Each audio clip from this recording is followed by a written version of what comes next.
তো সকাল সকাল নিয়ে বসে পড়লাম ময়ূরী ব্ল্যাক হেনা। এটাকে চুলে লাগাবো। এর সাথে কি মিক্সড করব একটু বলে দিচ্ছি। এটা হচ্ছে ভেজানো মেথি, কালকে থেকে ভিজিয়ে রেখেছিলাম।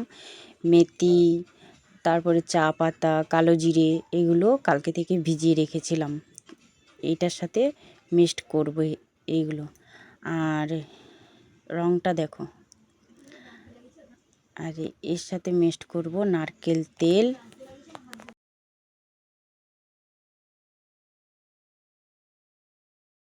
এটার সাথে দেব লাল ফুল, লাল জবা ফুল, এটা দিলে ভালো হয়। এর সাথে আরও অনেক কিছু মিক্সড করা যায়, টক দই, তারপরে অ্যালোভেরা, এগুলো দিতে পারলে আরও বেশি ভালো। তোমার চুলটা দীর্ঘদিন খুব মজবুত হবে, চুলের আগা ফাটবে না, আর চুলটা সিল্কি থাকবে, লং হবে, ছোট ছোট চুলগুলো বড় হতে সাহায্য করবে, চুলটা দেখতে খুব ভালোই লাগবে। এটা দেওয়ার পরে প্রায় 2 সপ্তাহ পর তোমার চুলের রেজাল্টটা দেখবে কত সুন্দর।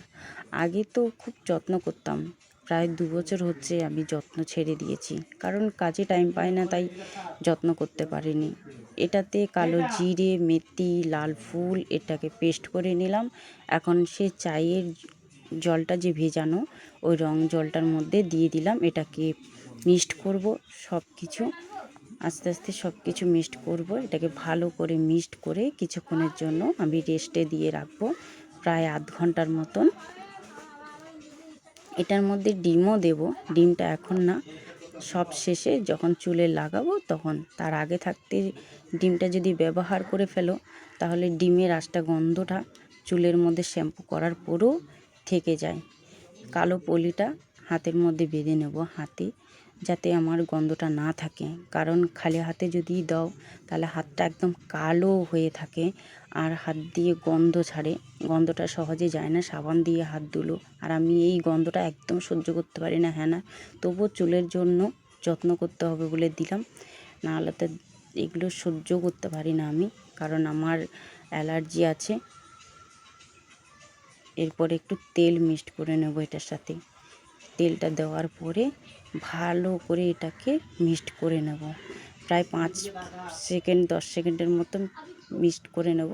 এরপরে চুলটা দেখো বন্ধুরা, চুলের সিধাটা একদম ফাঁকা হয়ে গেছে। আগে তো চুলে স্টাইল করতে ভালো লাগতো, এখন চুলে স্টাইল করতেও ভালো লাগে না। আমার চুলটা কোমরের নিচে ছিল, এখন চুলটা দেখো প্রায় 2 মাস হচ্ছে আমি আগা কেটে নিয়েছি। আগা কেটে নিয়ে 2 বুশের মতন চুল কেটে ফেলেছি অলরেডি আমি, কারণ আমার চুলটা একদম লিকলিকে হয়ে গেছিলো। তাই তারপরও দেখো কি পরিমাণে চুল গেছে। ওটা ততক্ষণে রেস্টে দিয়ে আমি ভাতটা বসিয়ে দিলাম। ভাতটা হতে হতে আমি ওটা যাতে চুলে লাগিয়ে ফেলতে পারি। এরপরে চলে এলাম ওটাকে চুলে এবার লাগাবো বলে। এরপর চুলে কিছুক্ষণ লাগানোর আগেই আমি ডিমটাকে ফেটে নিলাম। ফেটে নিয়ে এটাকে ভালো করে এটার সাথে মিক্সড করে নেব। প্রায় 2-3 মিনিট তো লাগবেই, এটাকে মিক্সড করব। ভালো করে মিক্সড না করলে জিনিসটা ফলাফল পাওয়া যায় না।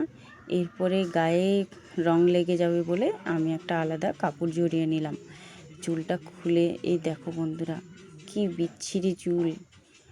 এখন এটাকে 2 ভাগ করে নেব। 2 ভাগ করে নিয়ে এটাকে ভালো করে এক পাশে দেবো। একা যেহেতু দিতে হচ্ছে, তার জন্য আমাকে তো আলাদা করে করে নিতেই হবে। দেখো অল্প অল্প চুল নিয়ে আস্তে আস্তে করে লাগিয়ে নিলাম। এটাকে আমি একা দিতে পারছি না, তাই কষ্ট হচ্ছিল। তবুও চুলটা একদম মাটির সাথে গড়াগড়ি খাচ্ছিল, তাই আস্তে আস্তে করে আমি অল্প অল্প করে নিয়েই দিচ্ছি। এবার এক পাশটা দেওয়া হয়ে গেছে, আর এক পাশটা দেখবে বন্ধুরা, এই জিনিসটা যদি তুমি প্রত্যেক 2 সপ্তাহ বা 1 মাস পর পর দিতে পারো, চুলের ভালো রেজাল্ট পাবে।